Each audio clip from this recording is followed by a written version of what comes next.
All right, hey guys, today we're going over 1-4, which is angle measures. You're going to be able to measure and classify angles, identify and use congruent angles and bisectors of an angle. So, first one, a blank is part of a line. That's going to be a ray. So a ray is part of a line. It has one endpoint and extends indefinitely in one direction. Rays are named by stating the endpoint first and then any other point on the ray. So this ray right here could be ray MP, and then you could have that where it says, instead of saying the word ray, you can have that symbol right there over the MP. It could be ray MO or MO. So if you choose a point on a line, that point determines exactly two rays called opposite rays.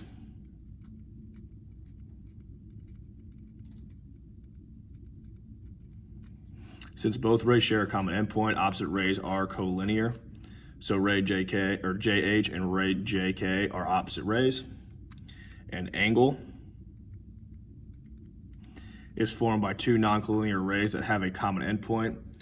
The rays are called sides of an angle. The common endpoint is the vertex of an angle. Oop, there we go. When naming angles using three letters, the vertex must be the second of the three letters. You can name an angle using a single letter only when there is exactly one angle located at that vertex. The angle shown can be named as angle X, angle YXZ, angle ZXY, or angle 3.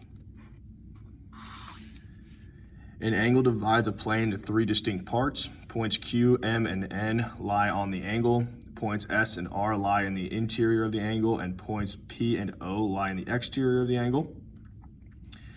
Angles are measured in units called degrees. The degree results from dividing the distance around a circle into 360 parts. So 1 degree equals 1 over 360 of a turn around a circle. So looking at this up here, use the map of a high school shown. So what is the vertex of angle 5? Angle 5 is right here. So what is the vertex? It's going to be that point right next to it, which is C. Name the sides of angle 5. So again, we're still talking about this angle right here. So we're going to name it ray CA. Ray C and A, so I named a point there. And ray CJ. You could also name it ray CB or ray CG. Write another name for angles ECL. Well, there's a whole bunch of things that you can name it. ECL, so we're talking about this angle right here. So we could name it angle LCE. We could name it angle 4. We could name it angle ECK. Or we could name it angle KCE. Notice that C, which is my vertex, is always my middle letter. Name a point in the exterior of angle CLH. So C, let's see here, CLH. So name a point on the exterior of that. Well, so the exterior of that, so our angle is going to run. Let me use a red pen for you. This angle is running like this. So these, all of this is going to be on it, the angle, and these are going to be interior. So the only ones that are outside of it, exterior, are D and E.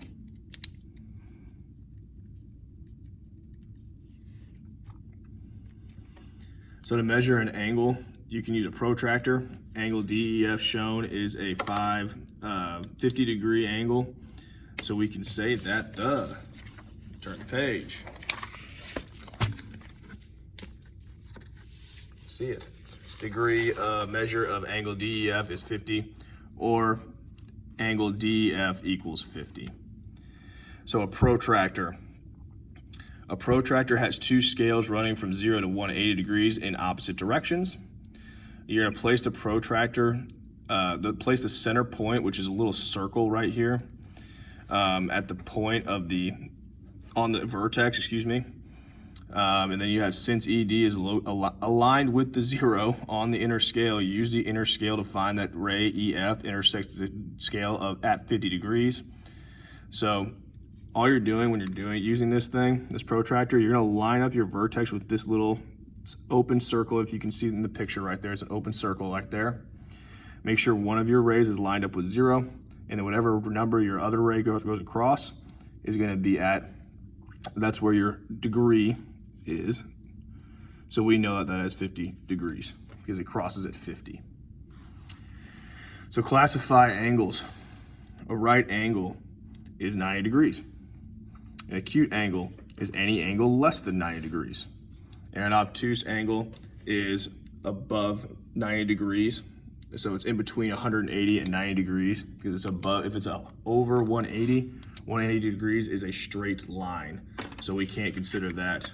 If you have 270, it's not gonna be an obtuse angle. All right.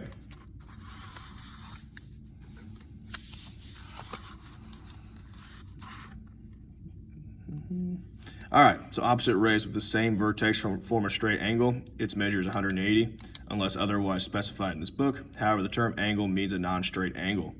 Classify an angle before measuring it can prevent you from choosing the wrong scale on your protractor. So, for guided practice, we're gonna measure and classify angles.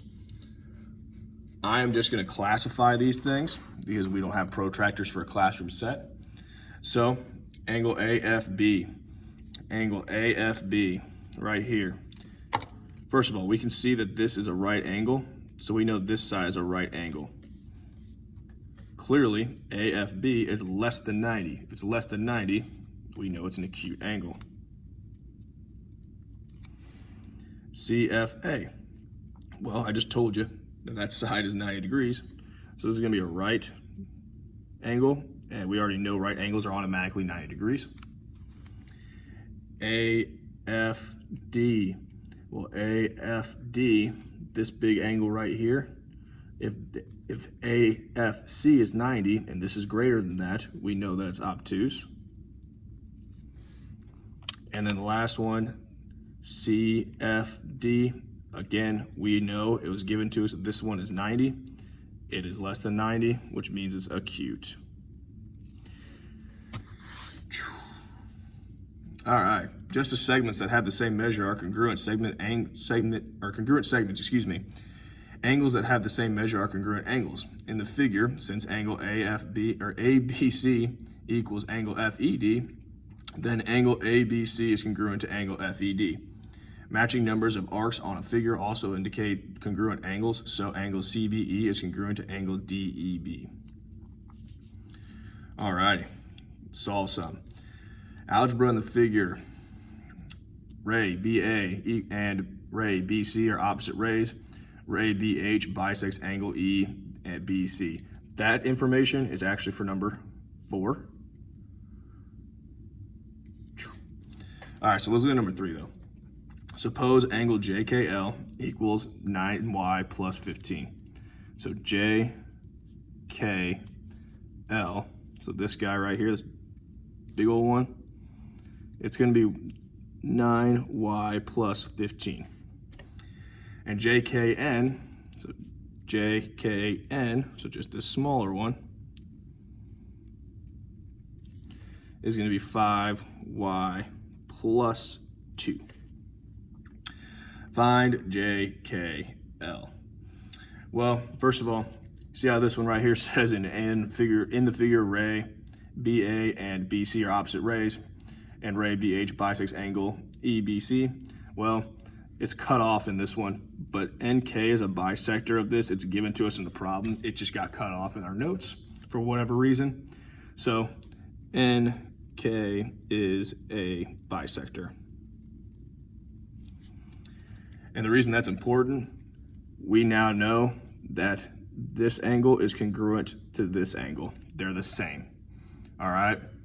So since we know that these two angles are gonna be equal to each other, the whole thing, so these two angles added together is gonna be 9y plus 15. And we only have this angle, but if these two are the same, we'll just have this times 2 will equal this. So 2 times 5y plus 2. All right, so now we can multiply this out, distribute the 2, do our rainbows.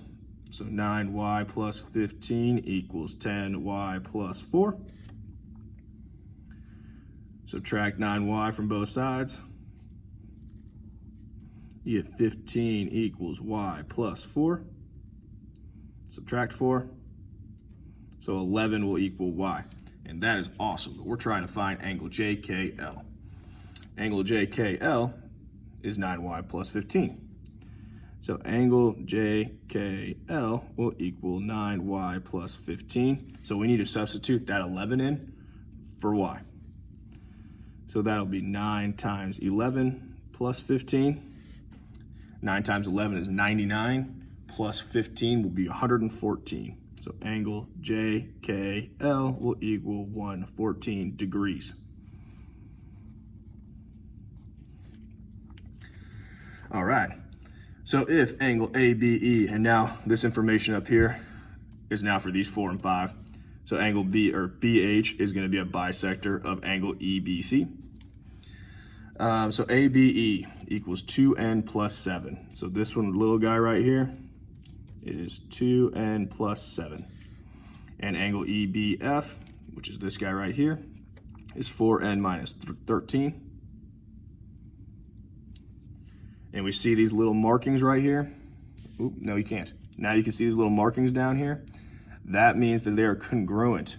So that means we can set them equal to each other. So 4n minus 13 equals 2n plus 7. And now we can just solve algebraically. So I'm going to subtract 2n from both sides. Solve 2n minus 13 equals 7. Add 13. I'll have 2n equals 20. Divide by 2, n will equal 10. And so now they want angle ABE. Angle AEB is 2n plus 7. So 2 times 10 plus 7, when we substitute that 10 in for n, 2 times 10 is 20, plus 7 is 27. So angle ABE will equal 27 degrees. All right. So if angle EBC equals 31a minus 2 and angle EBH equals 4a plus 45, find angle HBC. So EBC. So this whole thing is going to be, let me write this over here so I got some room. Let me see here. Let's do it right here. So that'll be 31a minus 2 for that whole big one. And then we got EBH. So EBH will be this whole set. EBH is going to be 4a plus 45. And we're trying to find HBC.